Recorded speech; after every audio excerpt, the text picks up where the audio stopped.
Ahí estamos. Gracias, Andrés. Eh, Me gustaría que pudiéramos, eh, según Juan,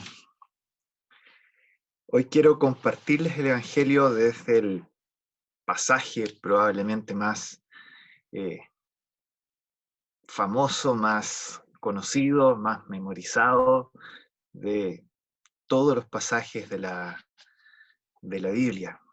Eh, yo creo que la mayoría de ustedes ya se están imaginando cuál es, así que sin demorarnos más, vamos a Juan, capítulo Juan 3:16. Dice la palabra del Señor, porque de tal manera amó Dios al mundo que ha dado a su Hijo unigénito, para que todo aquel que en Él cree no se pierda, mas tenga vida eterna. Este es el pasaje que va a guiar en estos minutos que tenemos por delante. Yo creo que probablemente no hay idea más usada, abusada, manoseada y mal entendida que esta idea que dice que Dios ama al ser humano. No hay idea en la actualidad eh, que sea más repetida dentro de la sociedad que esta idea de que Dios nos ama. Hasta las calcomanías en los autos que uno de repente puede ver en la parte de atrás, sonríe, Jesús te ama. La idea del amor de Dios hacia el ser humano pareciera ser algo obvio, algo bastante conocido y, ¿por qué no decirlo?, muy poco sorprendente. Si tú le vas a decir a otra persona que Dios le ama, lo más probable es que no se sienta sorprendido, es algo que es que tendemos a ver el asunto del amor de Dios. Y hoy me gustaría que a la luz de este pasaje de Juan 3:16 pudiéramos ver tres cosas con respecto al amor de Dios. Me gustaría que pudiéramos ver estas tres cosas y, por supuesto, luego de eso nuestra reunión eh, o esta parte de la reunión quedaría concluida. Entonces, tres cosas vamos a ver a la luz de Juan 3:16 con respecto. En primer lugar, me gustaría hablarles de el amor de Dios propiamente tal. En segundo lugar, me gustaría hablarles de la medida del amor de Dios. Y en tercer lugar, me gustaría hablarles del medio, el medio a través del cual disfrutamos del amor de Dios. El amor de Dios, la medida de su amor y el medio a través del cual podemos disfrutar de ese amor. Esas son las tres cosas entonces que me gustaría compartir con ustedes. Entonces cómo esto se ve en el pasaje que acabamos de leer. Vamos en primer lugar a nuestro primer tema, el amor de Dios. ¿Qué dice Juan 3:16? Porque de tal manera amó Dios al mundo, porque de tal manera amó Dios al mundo. Y a la gente, como les comentaba recién, no les resulta difícil, les resulta bastante fácil el entender o el aceptar esta idea de que Dios nos ama, creer en el amor, que también le resulta bastante ofensivo y chocante eh, que Dios juzgue o que Dios castigue. El amor de Dios es muy aceptado, el juicio de Dios es muy rechazado. Y esto, entre paréntesis, es algo bastante cultural nuestro, es bastante limitado en nuestra sociedad, en nuestra cultura. Si tú vas a alguna zona más oriental, te vas a dar cuenta que para la persona de una cultura oriental le es muy fácil entender que Dios castigue la maldad, pero a la vez le es muy chocante pensar que Dios ame y perdone a alguien que ha cometido una ofensa. Es algo que es muy cultural. Cierro el paréntesis. A nosotros entonces, por un tema cultural, no nos parece difícil pensar que Dios nos ame. Uno puede preguntar y la respuesta que quizás se puede obtener, si no verbalmente, quizás mentalmente, es, por supuesto que Dios me ama. ¿Cómo no me va a amar? Mírame. No tengo grandes cosas que me hagan un ser despreciable. Creo que Dios no está tan mal al momento de decir que él me ama. No hay mucho en mí que no sea, entre comillas, amable, que impida a Dios que me ame. Por supuesto que Dios me ama. Pero la verdad es que la Biblia es distinta. La Biblia tiene una actitud muy diferente cuando se trata del amor de Dios hacia nosotros, los seres humanos. En la Biblia hay una especie de asombro, hay una especie de asombro por el hecho de que Dios nos ame. Si ustedes se fijan en esta frase que parte Juan 3:16, hay una especie de dejo de sorpresa en la expresión de tal manera amó Dios al mundo. Hay un grado de amor, por supuesto que sí, pero también hay un dejo de sorpresa. Miren, Dios amó al mundo. Diferencia, por qué la Biblia nos da por sentado que Dios ame, porque hay este dejo de asombro al momento de hablar de que Dios ama a los seres humanos. Quizás la siguiente ilustración pueda ayudarnos a entender un poco mejor este punto. Piensen en lo siguiente, piensen en dos personas. Pensemos por un momento en José y en Juanita. Ahí está José y Juanita. José y Juanita están caminando por la playa,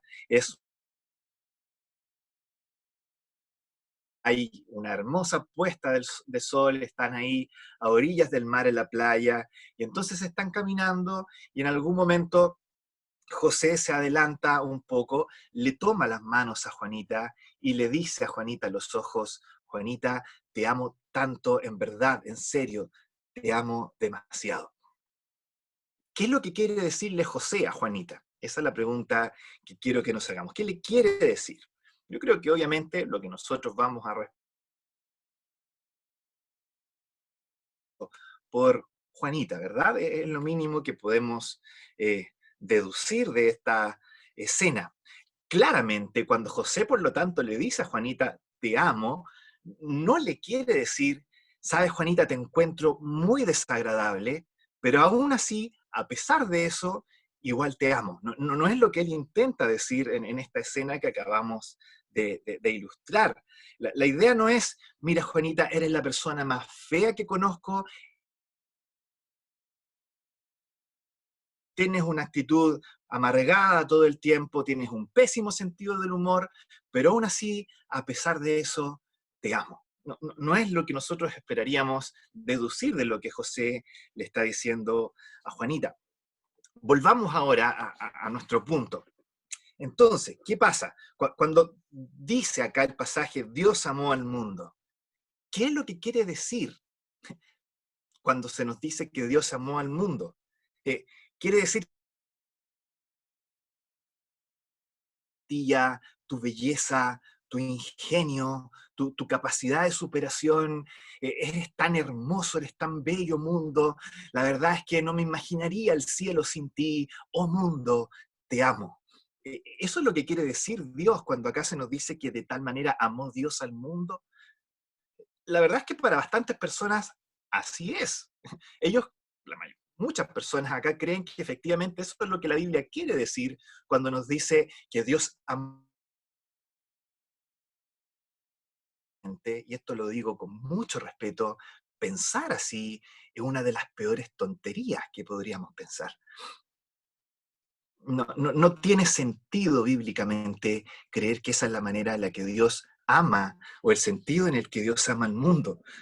Resulta que mundo, en este Evangelio según Juan, el concepto de mundo no tiene que ver simplemente con el globo terráqueo donde viven personas. Tiene que ver, tampoco tiene que ver con los seres humanos como personas dignas, bellas, atractivas, adorables. Ni siquiera tiene que ver con el ser humano como alguien neutral.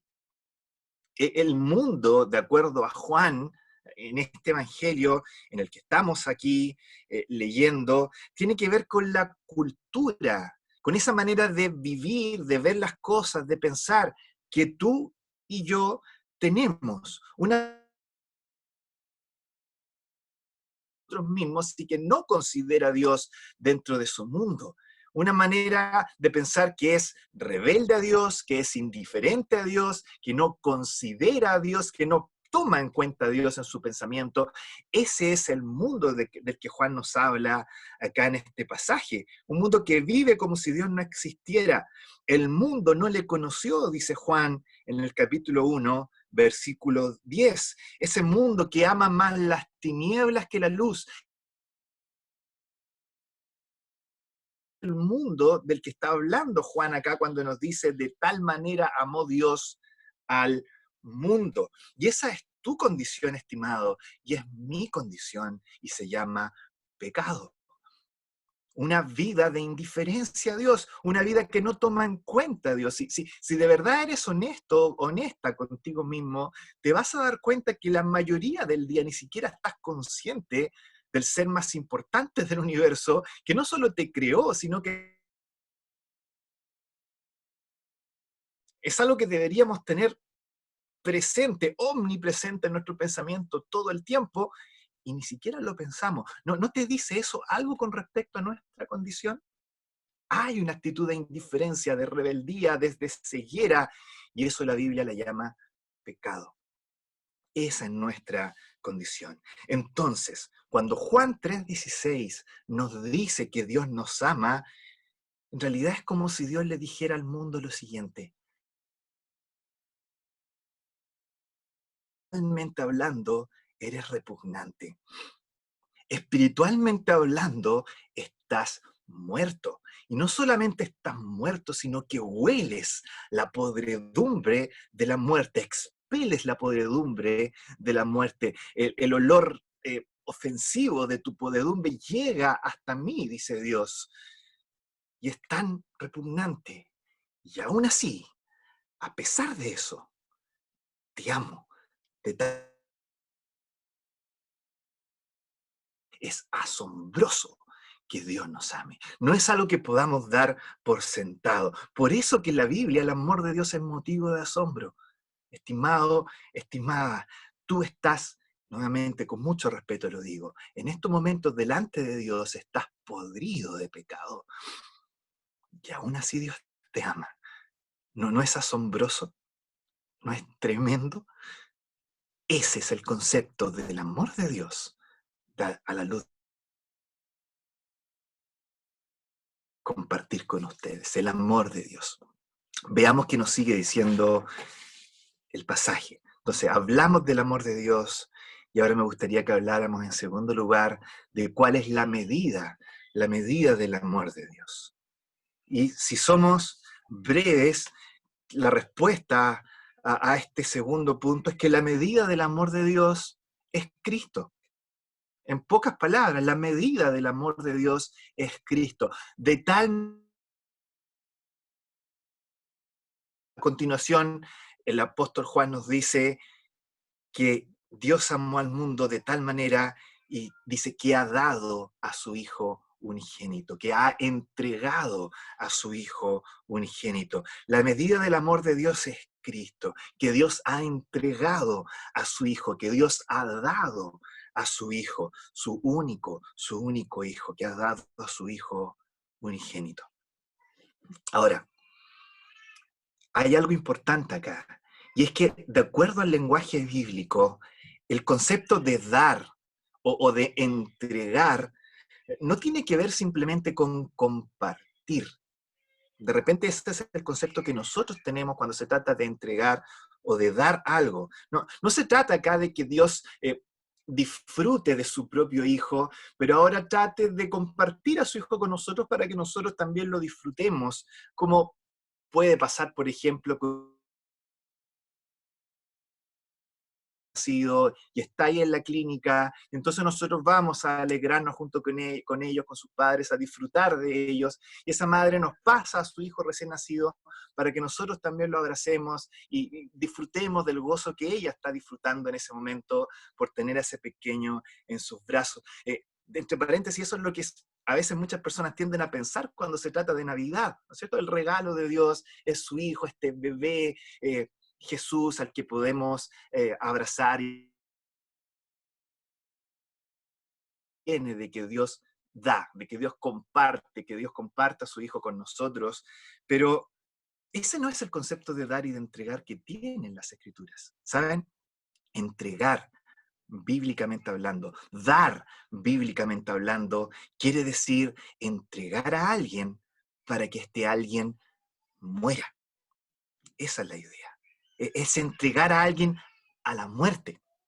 Es por eso que la Biblia más adelante nos habla, el mismo Señor Jesús nos dice que ha llegado o es necesario que el Hijo del Hombre sea entregado a manos de los escribas y de los sacerdotes, entregado para ser muerto. Es por eso que Pablo más adelante nos va a decir, el que no escatimó ni a su propio Hijo, sino que lo entregó por todos nosotros, lo entregó para morir. Esa es la idea de dar o de entregar en las escrituras. Por lo tanto, acá la idea es que Dios ha dado a su Hijo unigénito para morir. La idea es que Cristo murió por nosotros. Esa es la idea de que Dios haya dado a su Hijo. La medida entonces del amor de Dios es que Cristo murió por nosotros. Es que Cristo murió por ti. Es que Cristo murió por mí. Esa es la medida del amor de Dios, la muerte de su Hijo. Pero aquí es donde surge otro tema también. Y a veces uno está tan acostumbrado a escuchar dentro del lenguaje de iglesia, podríamos decir, que uno no le da muchas vueltas a esta idea, que la medida del amor de Dios sea que Cristo murió por nosotros, pero piénsenlo, o pensémoslo por un momento. Volvamos a esta ilustración de la que les hablaba hace unos minutos atrás. Volvamos a pensar en José y en Juanita, en esta pareja de la que les hablaba hace unos minutos atrás. Piensen ahora en lo siguiente, la escena continúa, José ya le dijo a Juanita que la amaba mucho, que lo dice en serio. Imaginen que ahora a continuación José hace lo siguiente, le dice, Juanita, mira cuánto te amo. Y a continuación, acto seguido, va corriendo, sube a un acantilado que está ahí cercano a la playa, se tira del acantilado abajo y muere ahogado. Mira cuánto te amo, y muere ahogado. ¿Suena realmente que demuestre o que compruebe el amor que siente por Juanita? ¿O suena más a que se volvió un poco loco? ¿No es cierto que no suena mucho a que esté comprobando cuánto ama a Juanita el hecho de que vaya y muera? Suena más bien a que está un poco fuera de sus cabales, y eso lamentablemente llevó a que terminara con su vida, ¿verdad? Entonces, no es tan simple como que la medida del amor de Dios es que Cristo simplemente murió. Trata de eso. No se trata de que Cristo murió simplemente para decir, mira, así es cuánto te amo y muero. No puede ser esa la razón. Hay algo más acá, hay algo más adentro, o sea, hay algo más profundo, hay algo más tremendo que se está produciendo en esta demostración de amor, en esta medida del amor de Dios. Y para esto tenemos que retomar la idea que dejamos pendiente en nuestro primer punto, en el punto anterior. Personas neutrales, no somos personas que estén en una condición neutral, somos pecadores, seres humanos que ya están condenados. Eso es lo que dice el mismo Juan, 2 versículos más adelante, en el versículo 18. El que no cree ya ha sido condenado. Es algo que ya está determinado. Somos seres que ya estamos condenados y lo único que estamos esperando es que llegue el momento en un infierno terrible que empezaremos a sufrir una vez que pasemos y nos marchemos de este mundo. En otras palabras, que nos muramos. Estamos esperando el pago de la condena por nuestros pecados. Esa es nuestra condición. Y acá es entonces donde entra en juego la muerte de Cristo en la cruz por nosotros. No se trata de que haya muerto simplemente para mostrarnos, mira, así es cuánto te amo. No, no es simplemente una demostración de mundo que va mucho más allá. Es algo que le han llamado desde muchos años atrás el gran intercambio. Eso es lo que está pasando cuando Cristo muere por nosotros. Tenemos a nuestro Señor Jesús viviendo durante 33 años una vida perfecta, una vida santa, una vida que nosotros debiéramos haber vivido, pero que jamás hemos vivido y jamás podremos vivir. Jesús durante 33 años vive la vida perfecta. Podíamos vivir a causa de nuestro pecado. Pero luego de esos 33 años, ese ser precioso que es Dios y que es hombre, nuestro Señor Jesucristo, va a una cruz, es clavado a esa cruz, y en esa cruz lo que hace Él es tomar el lugar que nosotros merecíamos. En esa cruz, estando clavado en la cruz, nuestro Señor Jesús sufre en su cuerpo el infierno eterno que nosotros debemos sufrir a causa. Pero esa es solo la mitad de la obra, es solo la mitad del intercambio. A cambio, lo que nuestro Señor Jesucristo hace es tomar esa vida perfecta que Él vivió durante 33 años e imputarla a nuestra cuenta, de manera que nosotros podamos disfrutar de la vida, del cielo, de la aprobación y de la aceptación de Dios que solo Él merece, que nosotros merecemos, nuestro infierno y nuestro castigo, y nos entrega a cambio lo que solo Él merece, vida eterna, aprobación y disfrute eterno en el cielo junto con Dios. De eso se trata el gran intercambio. Algunos, la Biblia sobre todo, tiende a hablar de esto en términos de vestiduras. Nos describe a nosotros en vestiduras repugnantes, en trapos de inmundicia. Así es como estamos delante de Dios. Y Cristo tiene un vestido de justicia perfecta.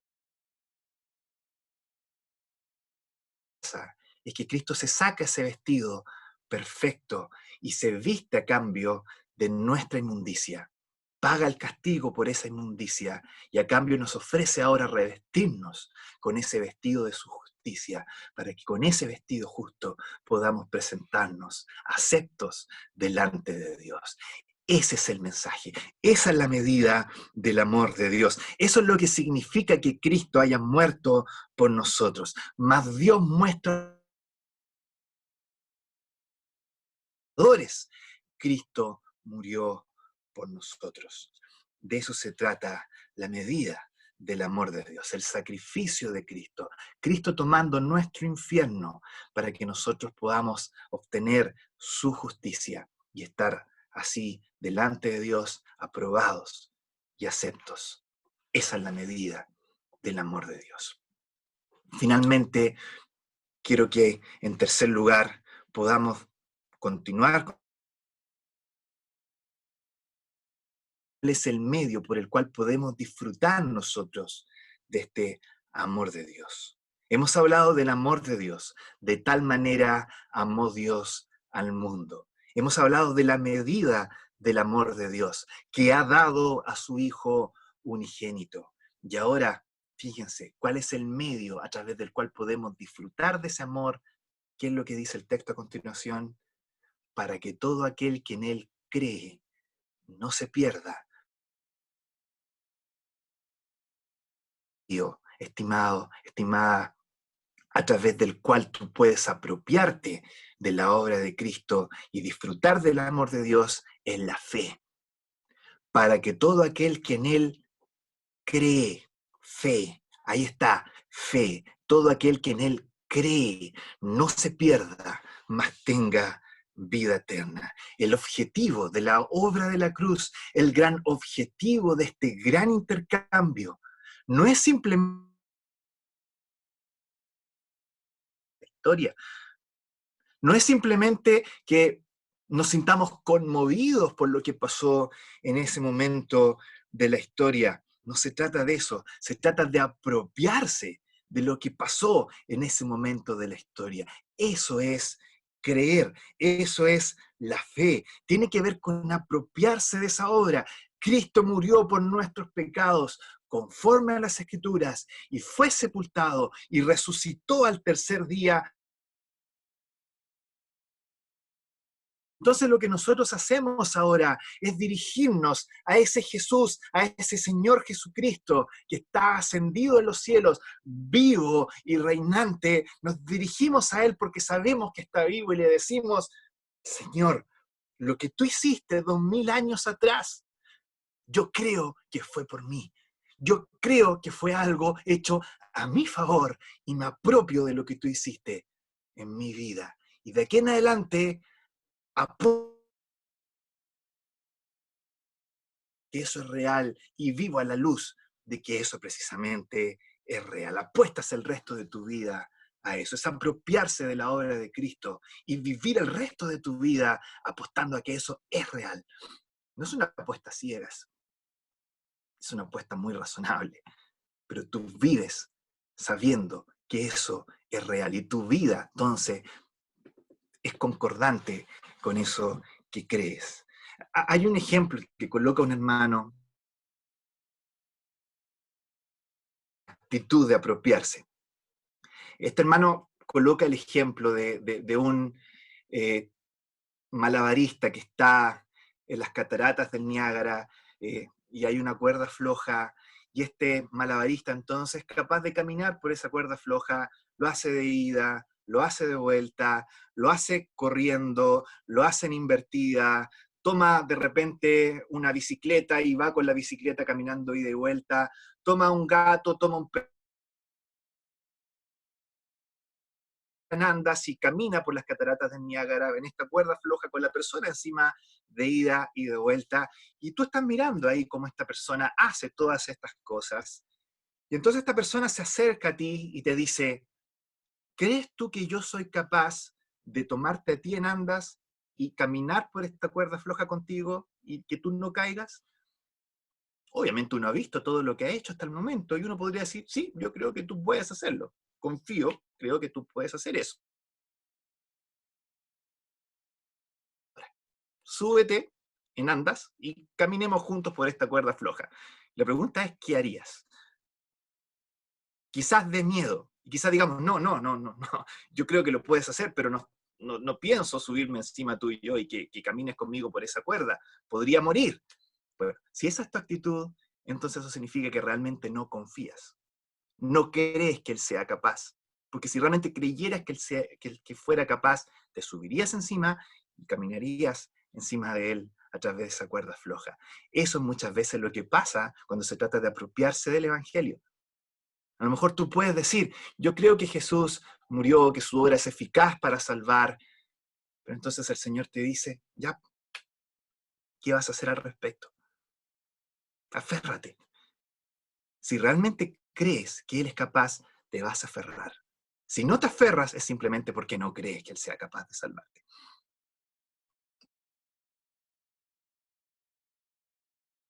Ya has sido condenado.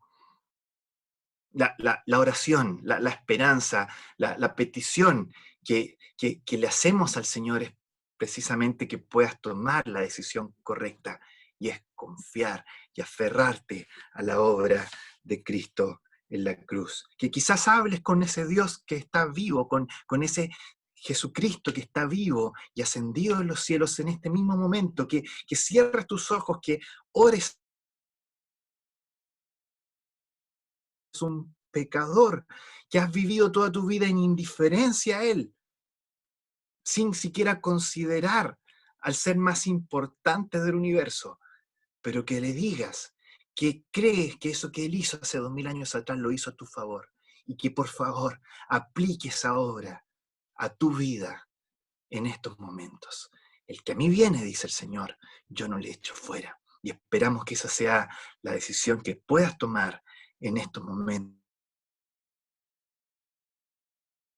tiene que decir. Que el Señor bendiga su palabra, que el Señor bendiga su evangelio, que el Señor bendiga la buena noticia que tú puedes aceptar en estos momentos aún. No lo retrases, puede que sea demasiado tarde. Vamos a orar para terminar. Nuestro Señor, nuestro Padre, te damos gracias por poder disfrutar de esta salvación. Qué buenas noticias saber que aún con los secretos oscuros que hay en nuestro corazón, que nos da vergüenza a veces siquiera mencionarlos, que aún así tú conozcas completamente cómo somos y nos ames, eso es extraordinario. Y que no solamente nos ames, sino que hayas llegado a ese extremo de que tu propio Hijo haya cargado con nuestra condena eterna y que ahora podamos ser revestidos de manera que tú digas de nosotros lo que dijiste de Él, tú eres mi Hijo amado. Eso es una tremenda noticia, es la mejor noticia del universo. Te pedimos que en esta noche pueda alguna persona que aún no ha aceptado a tu Hijo como su Salvador, como su Señor, como su tesoro, pueda aceptarlo. Quedamos bajo el poder tuyo, bajo el poder de tu Espíritu, que tu Espíritu convenza de pecado, de justicia y de juicio. Y estamos delante de tu presencia, agradecidos siempre en el nombre de nuestro Salvador, nuestro Señor Jesucristo. Amén.